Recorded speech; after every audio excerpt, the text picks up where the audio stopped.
আসসালামু আলাইকুম। সহজ বাংলা ইউটিউব চ্যানেলের আরও একটি নতুন ভিডিওতে তোমাদের সবাইকে স্বাগত। আজকে আমাদের ভিডিওর আলোচনা বিষয় কারেকশন নিয়ে।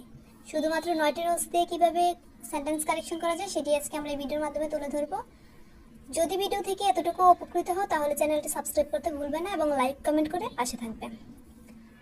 রুলস যে 9টি রয়েছে সেই 9টি রুলস খুব মনোযোগ দিয়ে দেখবে, পড়বে এবং খাতায় লিখবে। পরীক্ষা যেহেতু আর বেশি দিন নেই সেহেতু বেশি বেশি চর্চা করার কোনো বিকল্প নেই।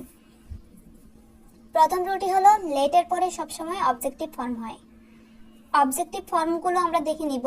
উইর অবজেক্টিভ ফর্ম হচ্ছে আস, হি, হিম, শি, হার, মি, মাই। অর্থাৎ প্রশ্নে যদি we, she, he, me, I, you, they এগুলো থাকে, এগুলোর অবজেক্টিভ ফর্মগুলো হচ্ছে উত্তর হবে। তো প্রথম যে সেন্টেন্সটি দেওয়া আছে, ইনকারেক্ট যে সেন্টেন্সটি আছে সেটা হচ্ছে let we go there. Let we go there এই বাক্যটি হচ্ছে ভুল, কেননা লেটের পর উই হবে না। লেটের পর সবসময় হচ্ছে অবজেক্টিভ ফর্ম হয়, কিন্তু লেটের পরে যেহেতু উই রয়েছে সেই জন্য এটা ইনকারেক্ট। এটার কারেক্ট আনসার হচ্ছে লেট আস গো দেয়ার, অর্থাৎ উইর অবজেক্টিভ ফর্ম হচ্ছে আস। আরও একটি sentence let I come here. এখানে আই এর অবজেক্টিভ ফর্ম হচ্ছে me, let me come here. এখানে এটা হচ্ছে ইনকারেক্ট সেন্টেন্স আর এটার সঠিক উত্তরটা হচ্ছে লেট মি কাম হেয়ার। দ্বিতীয় যে রুলসটি রয়েছে, এখানে বলা হয়েছে কোনো বাক্যে জুনিয়র, সিনিয়র, ইনফেরিয়র ইত্যাদি থাকলে দেন না হয়ে টু হয়। এখানে ইনকারেক্ট যে সেন্টেন্সটি রয়েছে সেটা হচ্ছে you are junior than me. এখানে বলা হয়েছে জুনিয়র যদি থাকে তাহলে দেন না হয়ে টু হবে। তো এদিকে যেহেতু জুনিয়রের পরে দেন রয়েছে সেক্ষেত্রে জুনিয়র দেনের পরে শুধুমাত্র টু হবে, you are junior to me. তবে জুনিয়র, সিনিয়র, ইনফেরিয়র ইত্যাদি ছাড়া কোনো বাক্যে দেন থাকলে, এইগুলো ছাড়া যদি কোনো বাক্যে দেন থাকে, দেন পর্যন্ত বাক্যটি ঠিকই থাকবে। তারপর একবচন হলে দ্যাট অফ, বহুবচন হলে দোজ অফ হবে। যেমন The building of Dhaka is better than Pabna।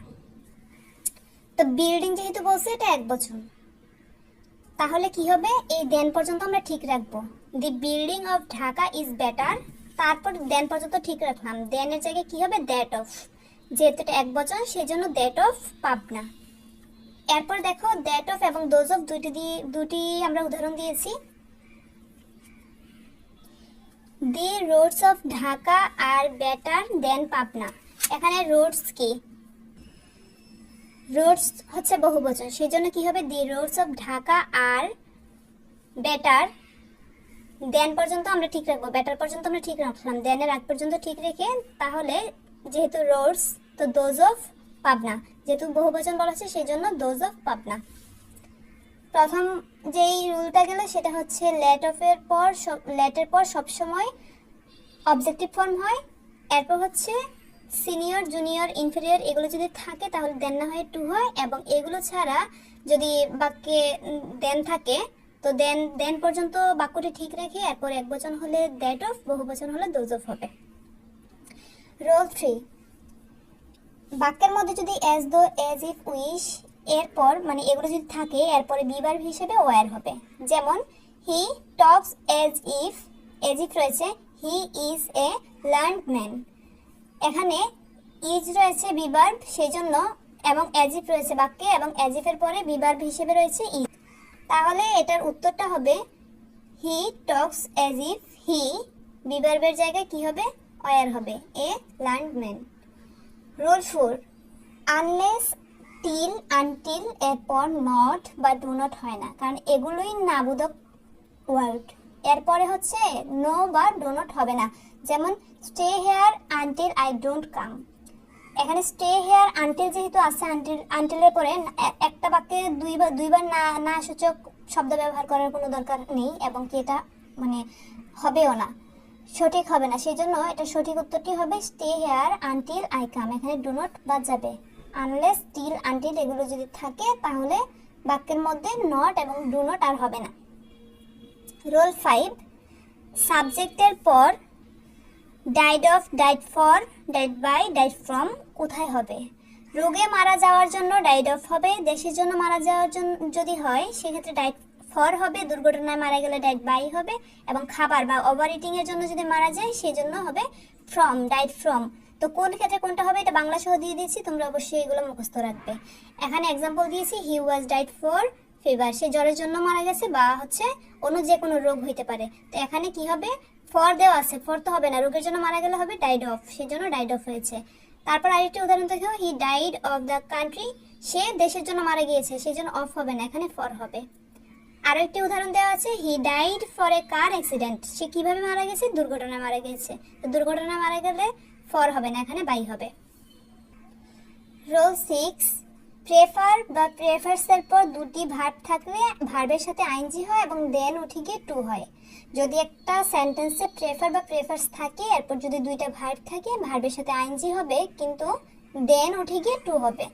যেমন I prefer read than write. এখানে যেহেতু প্রেফার রয়েছে এবং প্রেফারের পরে কি রয়েছে, রিড এবং রাইট দুইটা ভার্ব রয়েছে, তো সেক্ষেত্রে I prefer reading, reading to writing, than উঠে গিয়ে টু হবে এবং দুইটি ভার্বের সাথে আইএনজি হবে। এটা কেন, প্রেফার থাকার কারণে। রোল 7, ডিসকাস, রিজেম্বল, রিজাইন এর পর কোনো প্রিপোজিশন বসে না। এই ওয়ার্ডগুলো যদি থাকে তাহলে এর পরে কোনো প্রিপোজিশন বসবে না। যেমন we discussed about the problem, about কি একটা প্রিপোজিশন, তো এই প্রিপোজিশনটা থাকার কারণে কি হবে, যে এখানে প্রিপোজিশনটা আর বসবে না, এখানে উঠে যাবে। এই ডিসকাসড এবং ডিসকাস, রিজেম্বল, রিজাইন এর পর কোনো প্রিপোজিশন বসবে না। এরপর আরেকটি সেন্টেন্স রয়েছে, MD Jamal has resign from his post. MD Jamal has resign from his post, এখানে ফ্রমটা কি একটা প্রিপোজিশন, এই ফ্রমটা প্রিপোজিশন হওয়ার কারণে এই ফ্রমটা হচ্ছে এই রিজাইনের পর হবে না। এই ফ্রম ছাড়া মানে বাদবাকি সবটা অংশ ঠিক থাকবে। MD Jamal has resign this post, যেহেতু ফ্রম আছে প্রিপোজিশন রিজাইনের পরে, সেই জন্য প্রিপোজিশনটা বসবে না। রোল 8, ইনসিস্ট, ইনসিস্টের পর অন হবে, এরপর হচ্ছে পসেসিভ হবে, এরপর হচ্ছে ভার্বের সাথে আইএনজি হবে। দেখো উদাহরণস্বরূপ, হি ইনসিস্ট মি টু গো। এখন আমরা রোলসে বলেছি যে ইনসিস্ট থাকলে ইনসিস্টের পর কি হবে, অন হবে। তো হি ইনসিস্ট অন রোলস অনুযায়ী, তারপর মি এর পসেসিভ কি, মাই, তারপর টু থাকলে টু উঠে যাবে, তারপরে ভার্বের সাথে কি হবে, আইএনজি হবে, গোয়িং। রোল 9 এবং সর্বশেষ রুলস হচ্ছে এটা। রোল 9 নাম্বার রুলটা রয়েছে, নো, লার্ন, টিচ, এক্সপ্লেইন এর পর হাউ টু প্লাস ভার্বের প্রেজেন্ট ফর্ম হয়। যেমন they do not know to do it, এখানে দে ডু নট নো, যেহেতু নো আছে সেই জন্য নো এর জায়গায় হবে হাউ টু, আর এখানে টু থাকলে টুটা উঠে যাবে, যদি থাকে উঠে যাবে, আর না থাকলে তো নাই। নো থাকলে হাউ টু হবে এবং বাকি অংশ ঠিক থাকবে। ভিডিওটি যেন বড় না হয় সেজন্য আমি বিস্তারিত বা বেশি কথা বলিনি। তোমরা চাইলে ভিডিওটি বারবার দেখতে পারো, কিংবা খাতায় লিখে বারবার যদি প্র্যাকটিস করো, আশা করি এই সমস্যাগুলো আর থাকবে না। হয়তো বা একবার দেখার পর ভিডিওটা একটু কঠিন লাগতে পারে, তো সেজন্য তোমরা খাতায় লিখবে এবং বিগত সালের যে প্রশ্নগুলো রয়েছে সেগুলো দেখে দেখে সলভ করার চেষ্টা করবে। আর এদিকে আরও একটি জিনিস আমি লিখে দিয়েছি, যেমন নিচের ওয়ার্ডগুলো একটি থাকলে অপরটি লিখতে হয়। যদি গেট থাকে ডেলিভার্ড লিখবে উত্তরে, সি থাকলে লুক আপ, সেট থাকলে কল্ড, ওয়েন থাকলে ডিড, এভাবে বাদ বাকি যেগুলো 15টা দিয়েছি, শব্দ দিয়েছি, একটা থাকলে প্রশ্নের মধ্যে উত্তরের ক্ষেত্রে আরেকটা লিখতে হবে। এগুলো প্র্যাকটিস করার সময় পাবে, আশা করি ভিডিও থেকে উপকৃত হবে। যদি এতটুকু উপকৃত হয়ে থাকো এবং পরবর্তীতে কোনো ভিডিও পেতে চাও, কোনো ক্লাস চাও, তাহলে অবশ্যই কমেন্ট করবে এবং লাইক করতে ভুলবে না, আর চ্যানেলটি সাবস্ক্রাইব করতে ভুলবে না।